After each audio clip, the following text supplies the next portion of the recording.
So, hello everyone. Ngayon, magluluto tayo ng isa sa mga recipe na talagang pinagmamalaki ko na natutunan ko at the same time. Alam kong masarap ito. So, magluluto tayo ngayon ng kimchi jjigae. So, simpleng kimchi jjigae to, maglulutuin natin ngayon. So, tingnan natin yung mga ingredients na gagamitin natin ngayon para sa ating kimchi jjigae. So, of course, kailangan natin ng kimchi. So, itong kimchi na ginamit natin, medyo fermented na to, no? So, halos dapat ganyan yung itsura ng ating kimchi pag gagawin natin siyang kimchi jjigae or kimchi soup.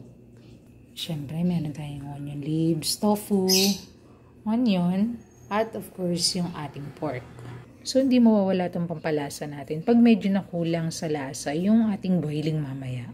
Ang tawag dito ay dasida powder. Ayan, so, ikakat na natin siya.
Inaral ko talaga yung pagluluto ng kimchi jjigae. Kasi isa ito sa mga pinaka talagang gusto na Korean menu. Okay, ng mga Korean. So, kaya inaral talaga natin to, of course. Dahil meron na tayong blood of Korean. So, kailangan natin talagang matuto magluto ng mga Korean dishes. So, isa ito talaga sa minaster ko na lutuin. So, lutuin na natin siya. So, syempre, isusutay muna natin yan.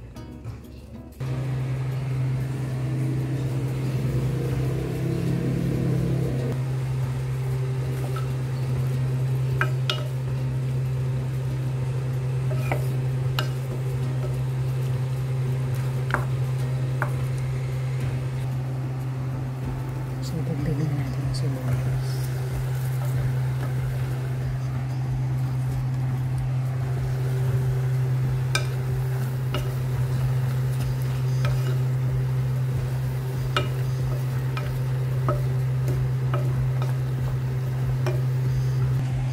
At syempre, yung pork.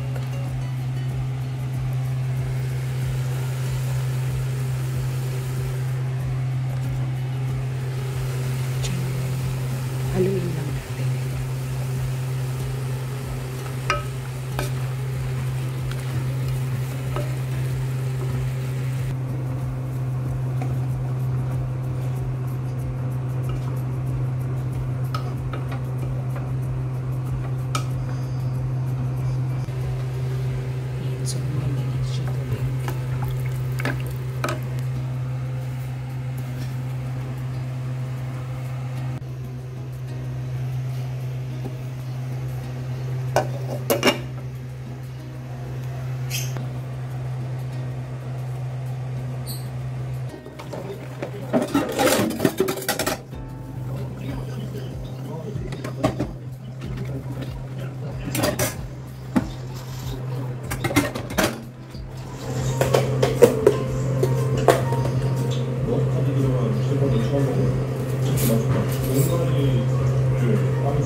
So, pag may kuryente kasi may maraming side dish.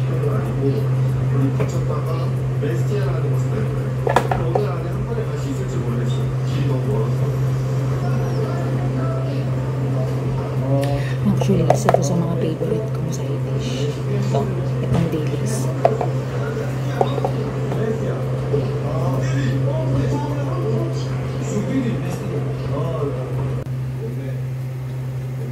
Ayan, so boiling na siya.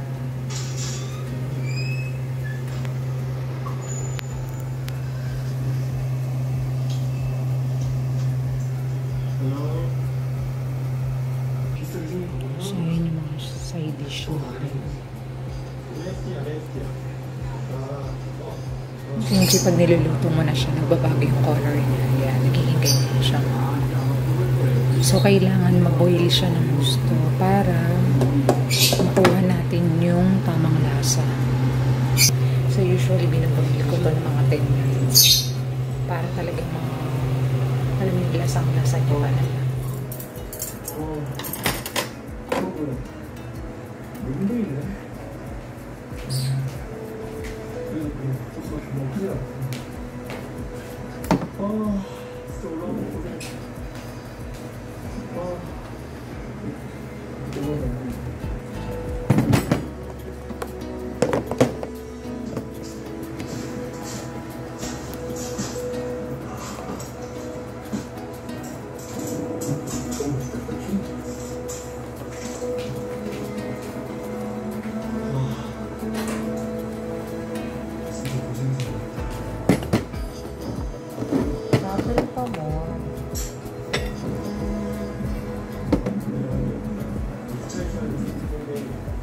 Color yung gusto natin ma-attain.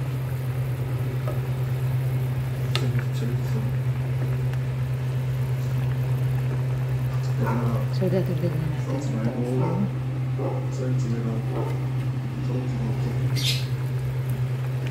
ito.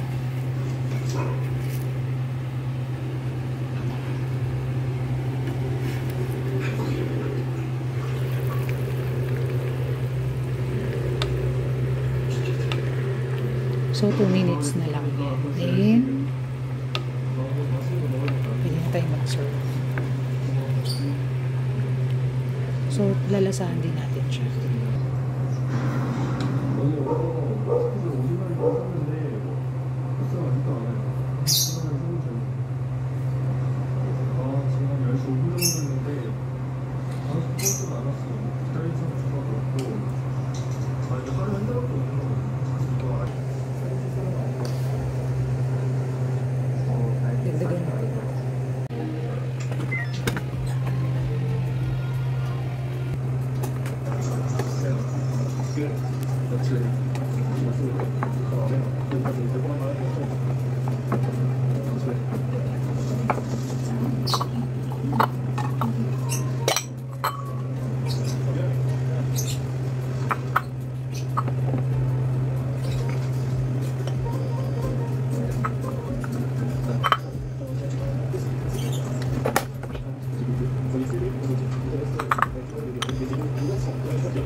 So, ito, yun na siya, luto na siya. So, siserve na natin ito. Good.